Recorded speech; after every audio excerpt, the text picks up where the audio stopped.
Hi friends, welcome to Tasty Tips. இன்னைக்கு நம்ம சூப்பரா டேஸ்டான ஒரு டெசர்ட் பார்க்க போறோம். என்னன்னு பார்த்தீங்கன்னா இளநீர் பாயாசம். எல்லாம் ரெடி பண்ணி வச்சா 10 மினிட்ஸ்ல செஞ்சிடலாம். வாங்க பார்க்கலாம் எப்படி செய்யறதுன்னு. பாருங்க ஃப்ரெண்ட்ஸ், எல்லாமே நான் ரெடி பண்ணி வச்சிட்டேன். ஃபர்ஸ்ட் இளநீர் இருக்கு இல்லையா, வழுக்கு பதமா வாங்கி வச்சுக்கணும். தோசை பதம் கேட்டு இந்த மாதிரி குட்டி குட்டியா நம்ம கட் பண்ணி வச்சிருக்கலாம். அதுக்கு அப்புறம் நான் என்ன பண்ணியிருக்கேன்னா, பாருங்க கொஞ்சம் திக்கா உள்ள இளநீர் பீஸ் அந்த தேங்காய் இருக்கும் இல்லையா, அதை நான் பேஸ்ட் மாதிரியே அரைச்சி வச்சிருக்கேன். நெக்ஸ்ட்டு பார்த்தீங்கன்னா பாம் சுகர் பனக்கற்கண்டு இருக்குது இல்லையா, அதை நான் நல்லா கொஞ்சோண்டு 1/4 கிளாஸ் தண்ணி ஊற்றி நல்லா வடிகட்டி எடுத்து வச்சுருக்கேன் திக்காக.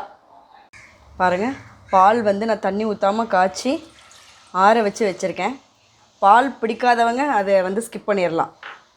எங்களுக்கு பிடிக்கும் அந்த ஃப்ளேவர்னால ஊற்றிருக்கேன். அதுக்கப்புறம் தேங்காய் பால் நல்லா திக்காக எடுத்து வச்சுருக்கேன். இளநீ தண்ணி இருக்கு இல்லையா, அதை ஊற்றி அரைச்சி நல்லா திக்காக எடுத்து வச்சுருக்கேன்.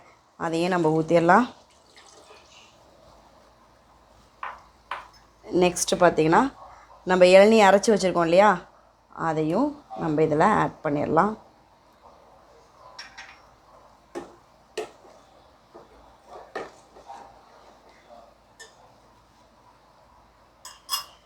நெக்ஸ்ட்டு அந்த பாம் சுகர் நல்லா மிக்ஸ் பண்ணி எடுத்து வச்சோம் இல்லையா, அதையும் நம்ம இதில் ஆட் பண்ணிடலாம்.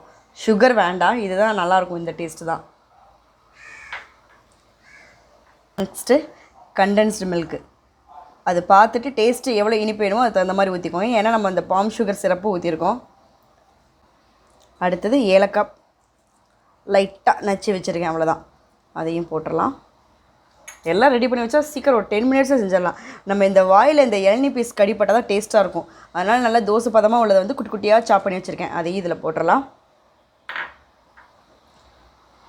நல்லா மிக்ஸ் கொடுத்துட்டு நம்ம திக்காக இருக்குதுன்னு ஃபீல் பண்ணோன்னா இளநீ இருக்கு இல்லையா, அது ஒரு கப்பு எடுத்து வச்சுருக்கேன் பாருங்கள். அதை அழகாக கொஞ்சோண்டு ஊற்றி மிக்ஸ் பண்ணிக்கலாம். அவ்வளோதான் ஃப்ரெண்ட்ஸ், 10 மினிட்ஸில் பாருங்கள் எல்லாம் ரெடி பண்ணி வச்சோன்னா பாயாசம் ரெடி ஆகிடுச்சு. அவ்வளோதான் ஃப்ரெண்ட்ஸ். அப்புறம் நமக்கு பிடிச்ச நட்ஸு, பாதாம், பிஸ்தா, முந்திரி, என்ன நட்ஸ் பிடிக்குமோ அதை போட்டுட்டு சில்லுன்னு சர்வ் பண்ண வேண்டியதான். டேஸ்ட்டாக இருக்குங்க, இது எக்ஸ்ட்ராடினரியாக டேஸ்ட்டாக இருக்கும். கண்டிப்பாக செஞ்சு பார்த்துட்டு பிடிச்சிருந்துச்சுன்னா லைக் பண்ணுங்கள், ஷேர் பண்ணுங்கள், சப்ஸ்கிரைப் பண்ணுங்கள். மறக்காமல் பெல் பட்டனை ப்ரெஸ் பண்ணுங்கள். சிம்பிள் அண்ட் ஹெல்த்தியான பாயாசம்.